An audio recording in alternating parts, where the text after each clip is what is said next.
ഓം ശ്രീ ഹരേ നമഃ. കല്യതാം മമ കുരുഷ്വതാവതീം കല്യതേ ഭവദുപാസനം യയാ സ്പഷ്ടമഷ്ടവിധയോഗചര്യയാ പുഷ്ടയാശു തവ തുഷ്ടിമാപ്നുയാം. ബ്രഹ്മചര്യദൃഢതാദിഭിർയമൈരാപ്ലവാദി നിയമൈശ്ച പാവിതാ കുർമഹേ ദൃഢമമീ സുഖാസനം പങ്കജാദ്യമപി വാ ഭവത്പരാ.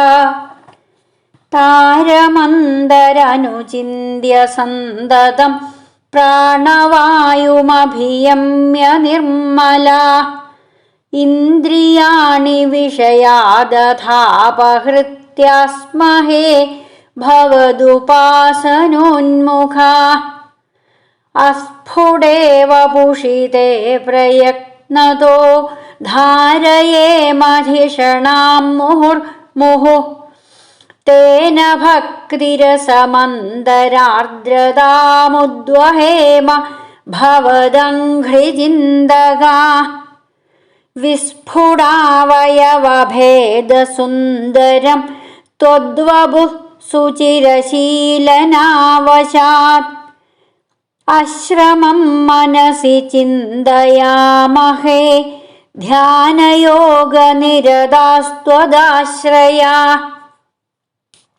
ധ്യായതാം സകളമൂർത്തിമീദൃശീമുന്മിഷൻ മധുരതാഹൃദാത്മനാം സാന്ദ്രമോദരസരൂപമാന്തരം ബ്രഹ്മരൂപമയി ദേവ ഭാസതേ. തത്സമാസ്വദനരൂപിണിം സ്ഥിതിം ത്വത്സമാധിമയി വിശ്വനായക. ആശ്രിതാ പുനരതഃ പരിച്യുതാവാരഭേമഹി ച ധാരണാദികം.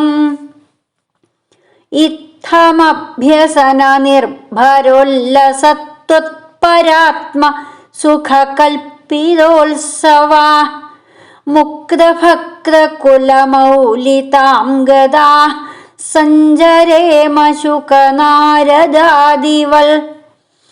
ത്വത്സമാധിവിജയേതു യഃ പുനർമങ്ക്ഷു മോക്ഷരസിക ക്രമേണ വാ.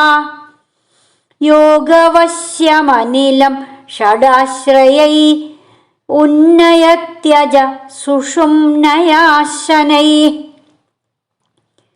ലിംഗദേഹമപി സന്ധ്യജന്നഥോ ലീയതേ ത്വയി പരേ നിരാഗ്രഹ. ഊർധ്വലോകകുതുകീതുമൂർധത സാർദ്ധമേവ കരണൈർനിരീയതേ.